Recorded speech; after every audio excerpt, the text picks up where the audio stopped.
En mission de contrôle et d'information, Rachidi Gbadamassi, ministre conseiller à la Défense, à la Sécurité et en charge de la décentralisation, a échangé ce vendredi 14 mars 2025 avec les membres de la conférence administrative départementale du Borgou ainsi qu'avec les maires du département. Au cœur de ces différentes rencontres, s'enquérir de l'évolution des activités préfectorales, de la mise en œuvre de la réforme structurelle de la décentralisation, mais aussi doper le moral des acteurs de la défense et de la sécurité face à la montée de l'extrémisme violent et du terrorisme. Monsieur le ministre, au nom de toutes les forces vives du département et particulièrement des membres de la conférence administrative départementale ici présents, je voudrais vous souhaiter la bienvenue chez vous et vous remercier pour cette initiative visant, d'une part, à vous imprégner des réalités de l'administration déconcentrée et d'autre part, à échanger avec les différents acteurs et recueillir leurs aspirations pour une meilleure prise en compte dans l'action gouvernementale. Cette visite est un symbole fort de l'engagement de l'État à accompagner les collectivités locales dans leur quête de développement durable et de sécurité. Elle nous rappelle que malgré les défis auxquels nous faisons face, nous ne sommes pas seuls. L'État est à nos côtés et ensemble nous pouvons construire un avenir meilleur pour nos populations.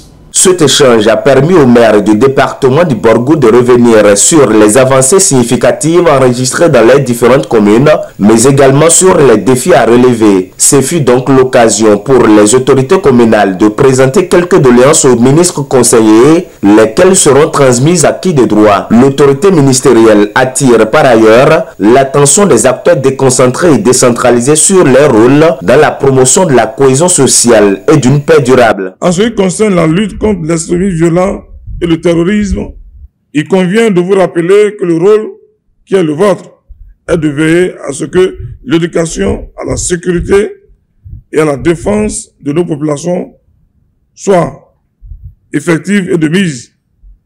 Un citoyen patriote doit ouvrir grandement ses yeux et ses oreilles. Tout ce qui lui paraît louche et inhabituel doit être immédiatement signalé aux autorités indiquées. À la suite des échanges, le ministre conseiller et sa suite se sont rendus sur les chantiers de construction de la cité administrative départementale dont l'état d'avancement des travaux est évalué à plus de 90%. Nous pouvons dire qu'aujourd'hui, le projet est exécuté à plus de 90% pour un taux de consommation de 80%. Et les travaux devront finir pour juin 2025. Bon, aujourd'hui, en termes de travaux restants, il faut dire qu'il reste les finitions, les appareillages qui vont être posés et les différents tests de mise en service de la cité, tels que vous le voyez. Une avancée significative que saluent les différentes autorités.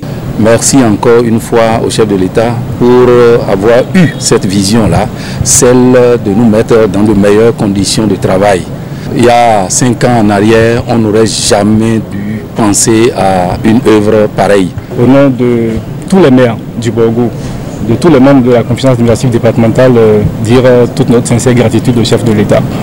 Dire que nous allons mettre les petits plats dans les grands, comme on le dit, nous investir pour que la vision qu'il a déjà de notre département et de notre pays puisse vraiment réaliser pour le bonheur de chacun de tous. Je pense, en toute humilité, le président de la République, chef de l'État, chef de gouvernement, a véritablement travaillé. Il est en train de convaincre le peuple béninois par le concret. Ce n'est pas parce que je suis ministre conseiller. Nous sommes tous à par la cour. J'ai eu la chance de présider aux destinées de cette ville après moi, depuis l'indépendance. Dites-moi, quel est le gouvernement, quel est le président qui a fait ce que nous voyons présentement? Comme j'ai l'habitude de le dire, même si on est contre le lièvre, il faut reconnaître que le lièvre sait courir. Donc, le président Patrice Talon pense au développement, il agit développement. Une journée très chargée pour le ministre conseiller Rachidi Gbadamassi, dont la première étape dans le département s'est achevée avec beaucoup de satisfaction.